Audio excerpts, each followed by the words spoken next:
네, 여러분과 함께 말씀을 나눌 수 있게 되어서 참 감사합니다. 제가 지난주에 부임을 했는데요. 새로 오신 목사님들 설교의 첫 순서로 제가 당첨됐습니다. 네, 굉장히 떨리고요, 지금. 네, 여러분들이 많이 응원해 주시고 또 아멘으로 화답해 주실 때에 또 말씀에 큰 은혜가 있을 줄 믿습니다. 네, 한 마을에 70세쯤 되는 할머니가 스스로 목숨을 끊는 사건이 발생했습니다. 경찰이 가서 시체를 확인했는데요. 그 할머니의 얼굴은 완전히 좀 일그러져 있었고 굉장히 고통스러운 얼굴을 하면서 죽어 있었습니다. 시신이 병원으로 옮겨지게 되고 그 집에 남겨진 경찰들이 할머니가 왜 스스로 목숨을 끊었을까에 대한 죽음의 원인을 파헤치고 또 조사하기 시작했습니다. 그런데 할머니의 집은 이 경찰들이 보기에는 할머니가 스스로 목숨을 끊기에는 굉장히 호화롭고 굉장히 명품들로 가득한 그런 할머니의 집이었습니다. 사실 외형적으로 볼 때 뭐 하나 부족함이 없는 그 할머니의 집이었던 것이죠. 경찰들이 생각했겠죠. 그렇다면 이 할머니가 경제적인 문제가 아니라 어떤 큰 질병 때문에 이 할머니가 죽었겠구나라고 생각했습니다. 그러면서 그 주변 이웃들에게 평소 할머니의 건강 상태에 물었지만 이 할머니는 전혀 그런 건강에 문제가 없이 평소에도 산책도 열심히 하고 굉장히 몸이 건강했다라는 그 이웃의 말을 들었습니다. 그렇다면 할머니가 왜 스스로 목숨을 끊었을까? 경찰들이 굉장히 궁금해하면서 계속 그 집을 뒤지던 찰나에 할머니의 옷장 한 구석에서 할머니가 생전에 사용하셨던 작은 수첩 하나를 발견했고 그 수첩을 펼쳐보고 그 안에 적혀있던 그 글귀 하나가 있었습니다. 그 글귀 하나를 보고 이 경찰이 할머니가 이렇게 해서 죽었구나라는 것을 단번에 알 수 있었습니다. 그 할머니의 수첩에는요 365일 똑같은 문장의 한 문장이 적혀 있었습니다. 그게 뭐였냐면 오늘도 나에게 아무도 오지 않았다, 이런 문장이었습니다. 이 할머니가 스스로 목숨을 끊었던 이유는 바로 외로움이죠. 외로움. 아무도 자기를 돌아보지 않고 아무도 나를 찾아오지 않았던 그 외로움. 이 외로움이 가져다주는 과정과 이 외로움의 결과는 굉장히 비참한 것을 우리는 잘 알고 있습니다. 여러분, 그리스도인들이라고 외로움이 없을까요, 여러분? 여러분들은 어떠십니까? 여러분들에게 만약 외로움이 찾아왔다라고 했을 때 여러분들은 그 외로움을 어떻게 돌파하려고 하십니까? 질문을 조금 바꿔서 드린다면 우리 그리스도인들은 우리에게 다가오는 이 외로움뿐만 아니라 이 고난과 어려움을 우리가 어떻게 극복해 나가야 되겠냐라고 하는 것이죠. 많은 분들이 이런 질문을 드리면 이렇게 대답하겠죠. 내겐 하나님이 계시는데 뭐가 두렵습니까? 뭐가 외롭습니까? 하나님이 나와 함께 하시기 때문에 나는 그 외로움을, 고난을, 어려움을 잘 돌파할 수 있습니다. 그런데 여러분, 우리가 금방 했던 이 고백, 하나님이 나와 함께 하신다라고 하는 이 고백에는요 우리가 책임을 있어야 합니다. 왜 그래야 할까요?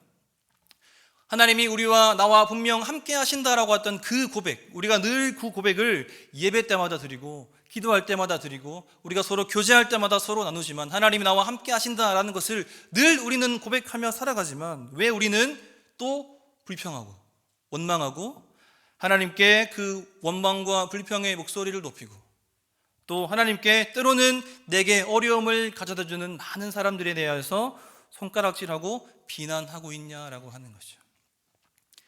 여러분, 오늘 본문에 등장하는 다윗이 오늘 이 부분을 우리에게 명확하게 알려주고 또 신앙적인 큰 도전을 우리에게 주고 있는 것을 우리가 확인할 수 있습니다. 다윗이 나오죠, 여러분. 여러분들 중에 다윗이라고 하는 사람을 모르는 사람은 거의 없을 겁니다. 다윗은 구약시대의 가장 위대한 왕 중에 한 명이었죠. 지금도 이스라엘 역사를 통틀어 가장 존경받고 가장 사랑받는 왕 중 한 명이 바로 이 다윗이라고 하는 왕입니다. 그가 골리앗 앞에서 보여주었던 그 용맹과 큰 용기, 그리고 하나님을 향한 그 신앙적 결단과 믿음은 우리로 하여금 충분히 본받게 할 만한 인물이 바로 다윗이다라고 하는 거죠. 그래서 구약시대뿐만 아니라 성경 전체를 통틀어도 이 다윗과 같은 사람이 쉽지 않다, 그런 삶을 살아가는 것이 쉽지 않다라는 것을 우리는 성경을 통해 분명히 알 수 있습니다. 그런데 우리는 다윗의 그런 부분에만 집중하며 이 성경을 보고 있다라는 것이죠. 다윗의 그런 부분, 용맹스럽고 하나님을 향한 신실한 믿음, 그런 것만 본받고 우리는 살아가기를 좋아한다라고 하지만 여러분, 다윗의 인생이요 결코 평탄하지 않았음을 우리가 성경을 통해 분명히 여러분들이 기억하셔야 합니다. 여러분, 다윗이 왕으로 세워지는 과정을 한번 잘 살펴보십시오. 여러분, 다윗은 그의 인생에 있어서 결코 평탄한 적이 한 번도 없었습니다. 다윗은 자기가 왕이 되고 싶어서 왕이 된 사람이 아닙니다. 물론 모든 것이 하나님의 계획과 하나님의 섭리 가운데 있었지만 사실 다윗은 얼떨결에 왕이 된 사람이죠. 들판에서 아버지의 양을 치고 있다가 갑자기 사무엘의 콜링을 받아서 갑자기 기름 부음을 받게 됩니다. 얼떨결에 왕의 후보로 세워진 사람이 바로 이 다윗이었다라고 하는 거죠. 사실 하나님의 일방적인 선택으로 다윗이 그 왕의 길을 이제 걷기 시작한 것입니다. 하나님께서 여러분 그렇게 다윗을 일방적으로 선택하셨다면, 그렇죠? 이 다윗이 사무엘에게 기름 부음을 받고 이 다음 왕으로 확정이 되었다면 사실 하나님께서 다윗을 조금 책임져 주시고 이 다윗을 정말 황태자의 인생, 꽃길만 걷는 인생, 그런 인생을 좀 허락해 주시면 좋을 텐데 기름 부음을 받은 그 이후로부터 다윗의 고난은 본격적으로 시작됩니다. 그 이후로 다윗은 그의 인생에 편할 날이 하루도 없었죠. 늘 쫓김을 당합니다. 사울 왕에게 쫓기고요, 때론 왕이 되어서도 하나님께 징벌과 채찍을 맞기도 합니다. 그리고 나중에는 자신의 아들에게도 쫓김을 당하는 신세가 되는 사람이 바로 이 다윗이라고 하는 사람이었습니다. 이런 고난들이 다윗에게 끊임없이 있었다라는 것이죠. 우리가 함께 살펴보겠지만 오늘 본문에서도 보시면 다윗이 굉장히 일생일대 가장 큰 어려움을 당하는 것을 우리가 확인할 수 있습니다. 그런데 여러분, 이 다윗의 고난의 삶, 더 나아가서 오늘날 우리에게, 여러분들 한 명 한 명에게 주어지는 그 고난과 어려움을 우리는 당연하게 여길 줄 알아야 된다라고 하는 것이죠. 여러분, 하루도 편할 날이 없는 삶이 그리스도인의 삶인 줄 여러분 믿으시기를 바랍니다. 그래서 오늘 여기 모인 우리 모두가 예수의 제자가 되겠습니다 라고 늘 고백은 하지만 여러분, 예수의 제자가 되는 삶은 결코 쉽지 않다라는 것이죠. 그런 삶 속에서 우리는 하나님이 어떤 분이신가, 하나님이 왜 내게 이런 고난을 허락하셨는가를 우리가 그 제자의 삶을 걸어가는 삶 속에서 발견해야 된다라고 하는 것이죠.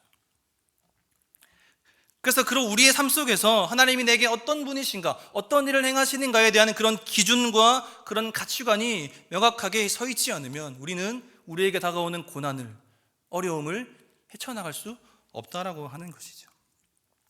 그런데 오늘 본문에 나오는 다윗은 하나님이 자기에게 어떤 분이신지 정확하게 알고 있었습니다. 하나님만이 나의 구원이시다. 하나님만이 나의 산성이시며 반석이시며 나의 요새이시다. 오늘 이 고백이 여러분들에게 있게 되기를 주님의 이름으로 소망합니다. 여러분, 다윗은 위대한 왕이면서 동시에 위대한 예배자였죠. 시편 150편 중에 무려 73편을 다윗이 기록하였습니다. 다윗은 상황과 환경에 구애받지 않고 하나님을 끊임없이 찬양하고 예배했던 사람입니다.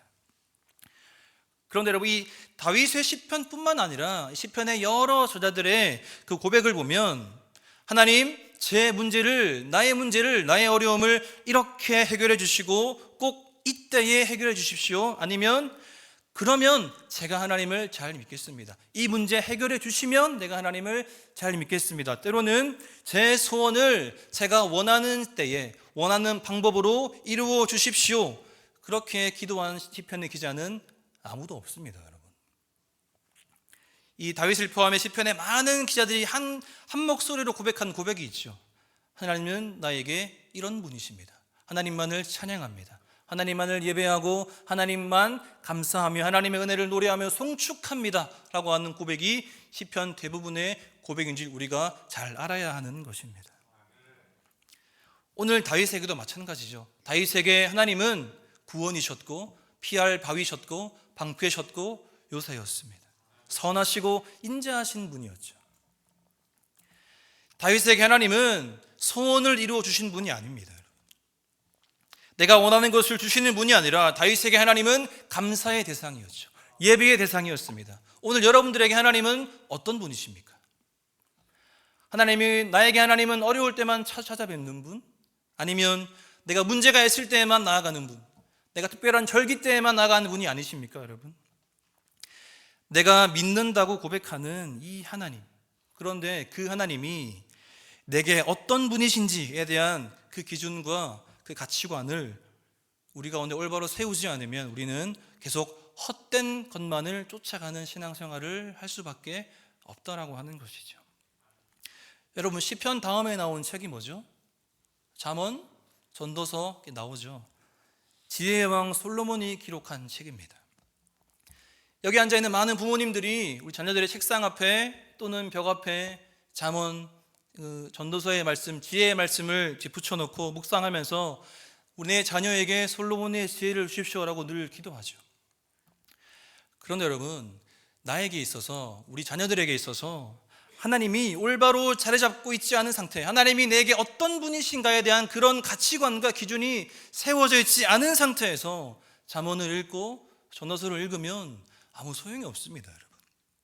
솔로몬이 그것을 깨닫고 난 후에 한 고백이 뭐죠? 헛되고 헛되며 헛되고 헛되니 모든 것이 헛되다라고 기록하고 있습니다. 하나님이 없는 모든 삶은 헛될 수밖에 없다라고 하는 것이죠. 그래서 우리가 자녀들을 위해서 기도해야 될 게 뭐냐면 솔로몬의 지혜를 달라고 기도하는 것이 아니라 내 자녀가 하나님을 올바로 믿고 섬기게 해주십시오라고 기도해야 될 줄 믿으시기를 바랍니다. 여러분, 다윗은 하나님을 헛되이 믿지 않았습니다. 오늘 본문을 보게 되면 다윗의 인생에 있어서 가장 큰 위기라고도 할 수 있는 위기가 찾아왔습니다. 제가 초반에 언급했던 문제죠. 외로움입니다. 다윗에게 가장 큰 외로움이 지금 찾아왔습니다. 본문의 배경을 잠깐 여러분들과 나누면 이 다윗을 향한 사울의 시기가 극에 달했죠. 그때부터 이제 다윗이 사울을 피해서 도망자 신세를 살아가게 되죠. 사울이 온 군대를 동원해서 이제 다윗을 죽이려고 합니다.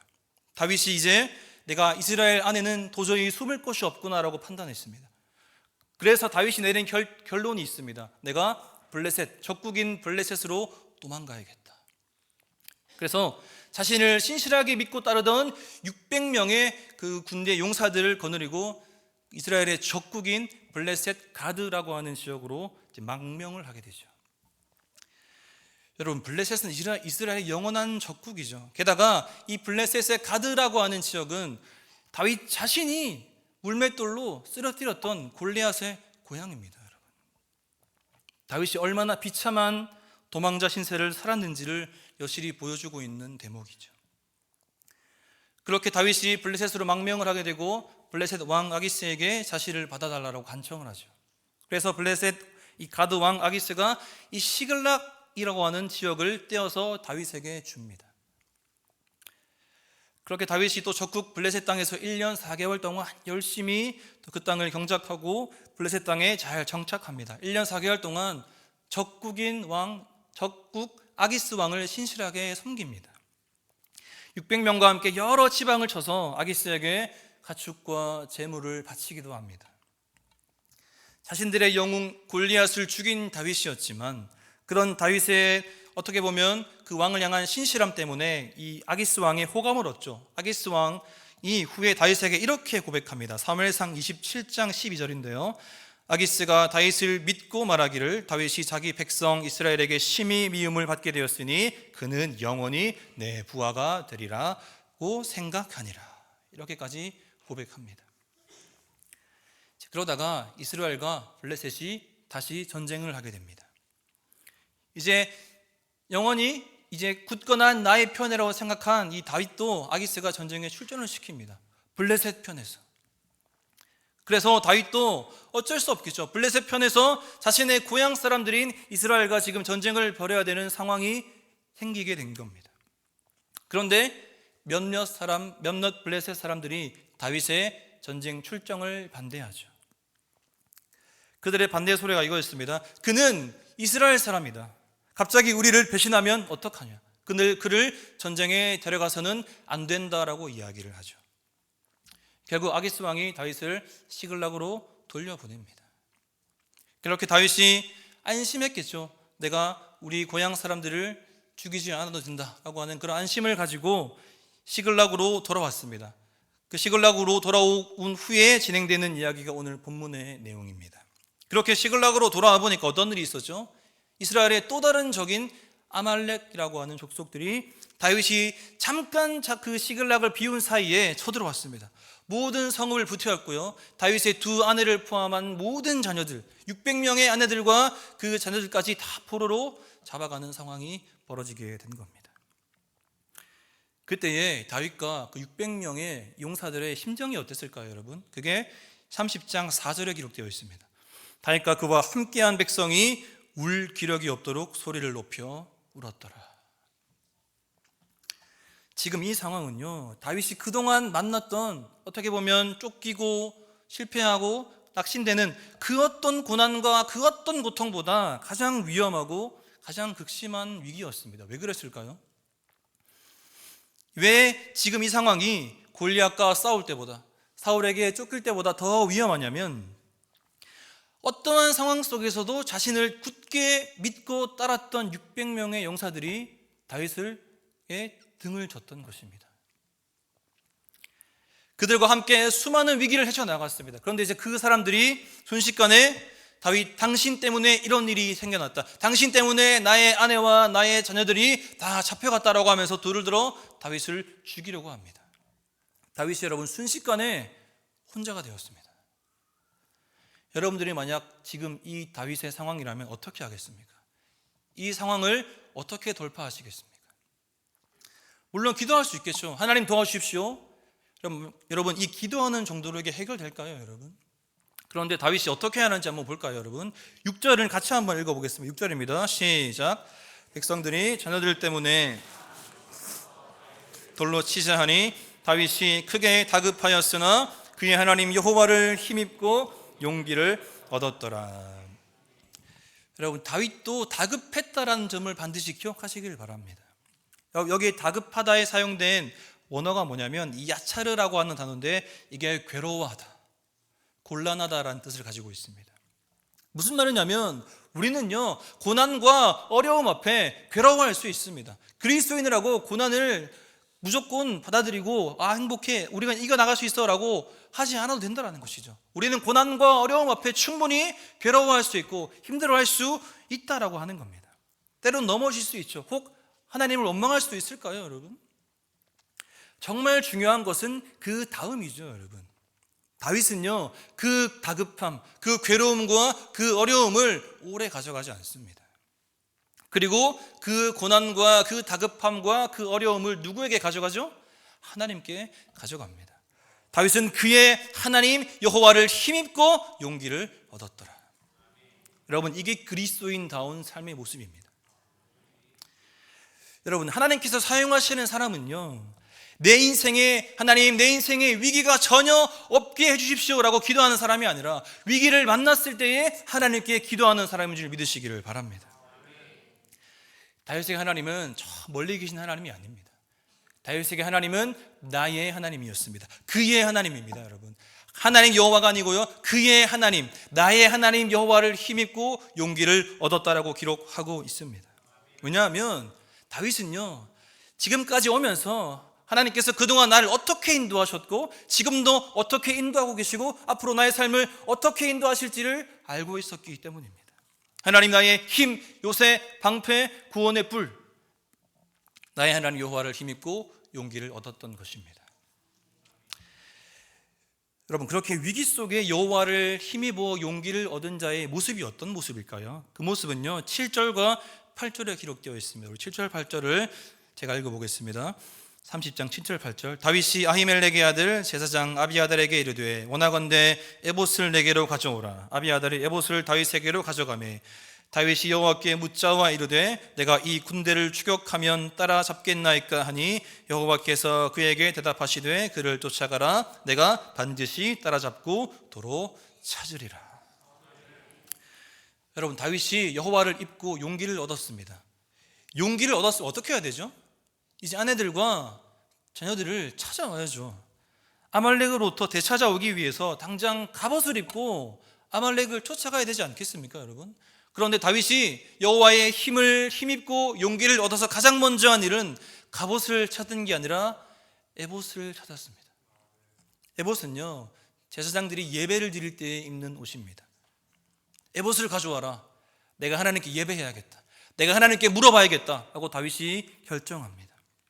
그리고 하나님께 예배하고 하나님께 물어보죠. 하나님, 내가 이 군대를 추격하면 아말렉을 잡을 수 있겠습니까? 내 부인들과 600명의 이 용사들의 부인들과 자녀들을 내가 찾아올 수 있겠습니까? 물어봅니다, 여러분. 하나님께서 말씀하시죠. 올라가라. 반드시 도로 찾으리라. 하나님의 말씀을 기다리는 다윗이었습니다. 여러분, 다윗이요, 이렇게 여호와의 힘을 힘입고 용기를 얻은 후에, 예배한 후에 하나님께 물었다라고 하는 것은 매우 큰 상징적인 의미가 있습니다. 왜냐하면 다윗이 사울을 피해서 블레셋으로 망명할 때에, 그때에 다윗은 하나님께 묻지 않았습니다. 예배하지 않았어요. 자신에게 찾아온 어려움과 문제를 자신의 생각으로 해결하려고 했습니다. 내가 블레셋으로 도망가면 사울이 블레셋까지는 쫓아오지 못하겠지. 하나님께 묻지 않고 블레셋으로 망명하게 됩니다. 그렇게 묻지 않고 간 블레셋 시글락에서 더 큰 어려움을 만나게 된 것이죠. 그때 다윗이 명확하게 깨달은 것입니다. 그리고 다윗은 똑같은 실수를 반복하지 않죠. 이번에는 에봇을 가져와라. 내가 하나님께 예배해야겠다. 하나님께 받은 그 용기를 얻어서 하나님께 다시 한번 물어봅니다. 다시 한번 예배해드립니다. 그렇게 다윗은 하나님의 말씀을 힘입고 올라가서 결국 자신의 두 아내와 자신 자녀들과 600명의 그 용사들의 부인들과 자녀들을 다 찾아오는 놀라운 은혜를 경험하게 되는 것입니다. 하나님을 힘입는다는 것이 바로 이런 것이죠. 우리 바라기는 김포 성문교회 성도들의 믿음과 신앙이 다윗과 같았으면 좋겠습니다. 나의 하나님이 그냥 일반적으로 객관적으로 예배하는 하나님이 아니라 하나님이 나의 하나님이 되어야 됩니다, 여러분. 그것은 하나님을 예배하고 하나님의 이름을 높여드리고 그분이 내게 행하신 모든 일을 감사하는 것이 그 하나님이 나의 하나님이 되는 것인 줄 믿으시기를 바랍니다. 여러분, 기쁘고 행복할 때는요, 누구나 예배할 수 있죠. 누구나 즐겁게 하나님을 찬양할 수 있습니다. 그런데 오늘 다윗과 같이 절망 속에서 하나님을 바라보기란 때로는 쉽지 않은 것 같습니다. 다윗이 묻지도 않고 블레셋으로 망명했던 것처럼 우리는 우리에게 다가오는 고난과 어려움을 하나님께 묻고 기도하고 나오기보다는 내 힘으로 해결하려고 하고 내 주변에 있는 비슷한 어려움을 당한 사람들에게 조언을 얻기를 더 소망할 때도 있다라고 하는 것이죠. 하나님은 오늘도 우리가 하나님만 바라보기를 원하시고 기다리시고 계신 줄 믿으시기를 바랍니다. 바라기는 우리 모두가 여호와를 힘입고 용기를 내셔서 내게 주어진 현실에서의 삶을 하나님 자녀다운 삶, 하나님만을 예배하는 삶, 그리스도의 참다운 제자된 삶을 살아가는 삶을 사셔서 그 하나님이 나의 하나님이 되셔서 내 삶을 온전히 다스리시고 통치하시고 주관하게 되시는 여러분들의 인생이 되어지기를 주님의 이름으로 축원합니다.